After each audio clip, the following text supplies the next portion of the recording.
मत मो बंधु मैंने कहते जे अनेक चौकी खाली अच्छी अनेक बंधु से अच्छा कि कथा कौन जानती ना जो भजन और भोजन एकाठी चले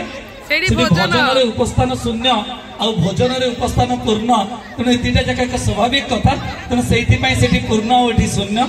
तथापि मैं अनुरोध करी आपण जी संख्यार अच्छा गोटे गोटे करताली देले ये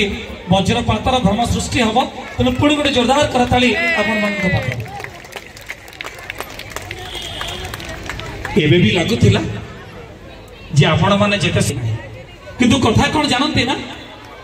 कथा हूँ ताली मारिले जदि ईश्वर निजर ही जाऊ थांते आमे मशा मारिबा बहाना जी ताली मारुचे ईश्वर चिरकाल आम पाखरे थांते कष्ट कले कृष्ण मिले एक भूली जाइए बोली आज भजन रे ताली मारिबा कष्ट किंतु आमे शिखिथिले कि नहीं आपण कहिबे कष्ट कले कृष्ण मिले तो आमे जेतेबेले बड़ होला परे शिखिलु गीता पढ़िला परे रुचु न रुचु खा पिता बुझु न बुझु पढ़ गीता किंतु मु भावे आम ओडिया मानक घरे जो दिन अ लेखे दिए गला से अ लेखारू आमको शिखी दिया गला आग कष्ट और तापरे कृष्ण कारण कौन ना आग अ तापरे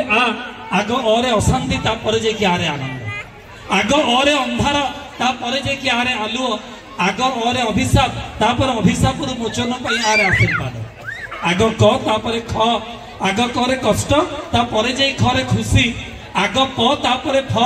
आग पर परिश्रम तापरे जे कि फरे फल आग ब तापरे भ आग ब रे विश्वास तापरे जे कि भरे भगवान आग तालबेश तापरे दंतेश आग तालबेश रे श्रद्धा तापरे दंतेश रे सबुरी आग ह तापरे क्ष जे हरे हरि कीर्तन करे जे हरे हरि भजन करे परे ताकू क्षरे क्षमा मिल जाए सकल पापरु सेति पई करताली मारिबार आवश्यकता अछि कष्ट लागिले भी तेणु दी हाथ ऊपर को उठिबो गोटे करताली हुळहुळी आसीबो सेपटु भी करताली आसीबो जो माने पाखरे प्रसाद थाली नाही धन्यवाद ताली रे हम पुणी ताके आमंत्रण करिबो हरि शर्मा को परवर्ती भाव भजन